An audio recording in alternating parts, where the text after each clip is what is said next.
அனைவருக்கும் வணக்கம். மலர் மருத்துவம் 6ஆம் நாள் வகுப்பு. இன்றைய வகுப்புல ராக் ரோஸ் அப்படிங்கிற மலரை பற்றி நம்ம பார்க்க போறோம். இந்த மலரினுடைய தன்மை என்ன அப்படின்னு பார்க்கும்போது, ஒரு நபருக்கு பயமே நோயாக மாறுவதுண்டு அப்படிங்கிறத நம்ம கேள்விப்பட்டிருப்போம். அப்படிதான் இவங்களுக்கு. ஒரு நபருக்கு உண்மையாவே ஒரு நபருக்கு காய்ச்சல் வந்திருக்கும். ஆனா அந்த காய்ச்சல் வந்த நபரை பார்த்ததால இன்னொரு நபருக்கு காய்ச்சல் வந்துரும் அந்த பயத்திலேயே. ஒரு நபருக்கு ஒரு நோய் இருக்கு. அந்த நோய் இருக்கக்கூடிய நபர்களை பார்த்ததால இவங்களுக்கு நோய் வருவது போல பயந்து பயந்து நோய் வந்துரும். எரியும் ஆடையுடன் வந்தவரை பார்த்து இவங்களுக்கு தீ பிடிச்ச மாரி பயம் வந்துரும். அதாவது ரத்தத்தை கண்டால் மயக்கம் வரும்னுலாம் சொல்றாங்க இல்லைங்களா? அந்த மாதிரி ஒரு மற்றவர்கள் ஒரு தொந்தரவுல இருப்பாங்க. அதனை பார்க்கும்போது இவங்களுக்கு அதிகமான பயம் வரும். அப்போ அது மாதிரியான மனநிலையில் இருக்கக்கூடிய நபர்கள் ராக் ரோஸ் அப்படிங்கிற மருந்தை எடுக்கலாம். 27வதாக நம்ம பார்க்கக்கூடிய மருந்துக்கு பேர் ராக் வாட்டர். இந்த ராக் வாட்டர் அப்படிங்கிறது ஒரு மலர் கிடையாது. சில பாறைகளுக்கு இடையில் இருக்கக்கூடிய நீர் ஊற்று, அங்கே இருக்கக்கூடிய தண்ணியை தான் எடுத்து மருந்தாக தயார்படுத்தி கொடுக்குறாங்க. அதுதான் ராக் வாட்டர் அப்படின்னு சொல்கிறோம். இந்த ராக் வாட்டர் இருக்கக்கூடிய நபர்கள் எப்படி இருப்பாங்க அப்படின்னா, கொள்கைவாதிகளாக இருப்பாங்க, பிடிவாதக்காரர்களாக இருப்பாங்க. தான் பிடித்த முயலுக்கு 3 கால்கள் என்று சாதிப்பாங்க. அப்போது ரொம்ப பிடிவாதமாக ஒரு கொள்கையில் பிடித்த கொள்கையில் அதில் கொஞ்சம் கூட வளைஞ்சு கொடுக்காம முழுமையாக அந்த கொள்கையிலே இருக்கக்கூடிய நபர்கள் ராக் வாட்டர் மனநிலை உடையவர்களாக இருப்பார்கள். இவங்க அதிகமாக பிடிவாதம் பிடிக்கக்கூடியவர்களாக இருப்பாங்க. தான் செய்யக்கூடிய விஷயங்கள் மட்டும்தான் சரி, தான் செய்ய வேண்டிய விஷயத்தை தான் மட்டும்தான் செய்ய வேண்டும். இது மாதிரியான மனநிலையில் இருக்கக்கூடியவர்கள் ராக் வாட்டர் மனநிலையில் இருப்பாங்க. சில நேரங்களில் அவங்க செய்யக்கூடிய பழக்கம் தவறாக கூட இருக்கலாம். ஆனால் அந்த தவறை கூட நான் செய்கிறது சரி அப்படிங்கிறதுல அடித்து பேசுறதுல தெளிவாக இருப்பாங்க. அப்போது அவர்களுக்கு ராக் வாட்டர் மருந்தை கொடுக்கும்போது அதனை சரி செய்ய முடியும். அடுத்தபடியாக 28வது மலராக நம்ம பார்க்கக்கூடியது ஸ்க்லராந்தஸ். இந்த ஸ்க்லராந்தஸ் மனநிலையில் இருக்கக்கூடிய நபர்கள் எப்படி இருப்பாங்க அப்படின்னு பார்க்கும்போது, இவங்க சமநிலையற்ற தன்மையில், உறுதியற்ற நிலையில், முடிவெடுக்க இயலாமையில் இருப்பாங்கன்னு சொல்கிறாங்க. குறிப்பாக இவங்க ஒரு வேலையை செய்யணும் அப்படின்னா தள்ளி போடுவாங்க அதிகமாக. ஒரு அரசு அலுவலகத்தில் ஒரு அதிகாரி அவருடைய மேசையில் டேபிளில் நிறைய ஃபைல்ஸ் இருக்கும்.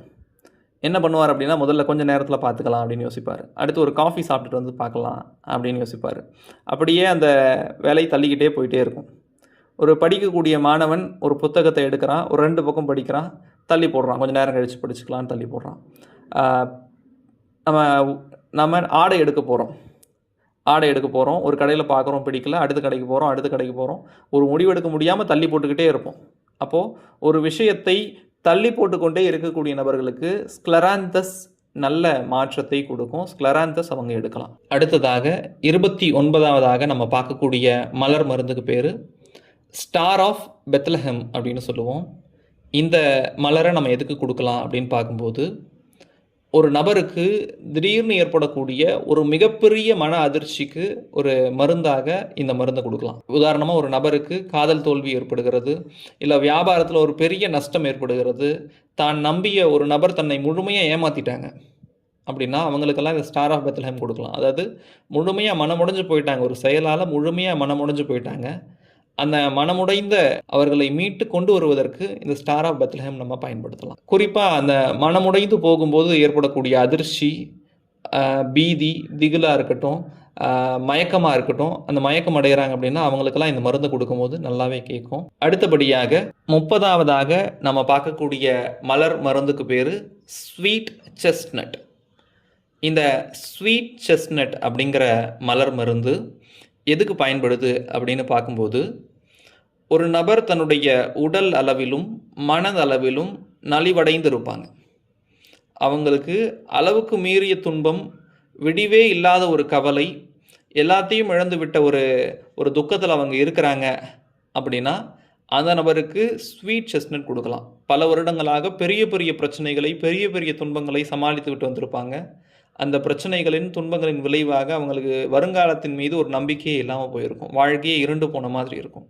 எவனால் கூட என்னை காப்பாற்ற முடியாது அப்படிங்கிற ஒரு மனநிலையில் அவங்க இருப்பாங்க. இறப்பு தான் விடுதலை அப்படின்னு சொல்லக்கூடிய அளவில் இருப்பாங்க. அப்போ அவங்களுக்கு பிரார்த்தனை, மருந்து இது மாதிரி எது மேலேயும் அவங்களுக்கு நம்பிக்கை இருக்காது. அப்போது வாழ்க்கையை முழுமையாக வெறுத்த ஒரு நபருக்கு இந்த ஸ்வீட் செஸ்னட்டை கொடுக்கும்போது அவர்களை நம்மால் சரி செய்ய முடியும். ஆக இதுதான் இன்றைய வகுப்புக்கான பாடம். நன்றி.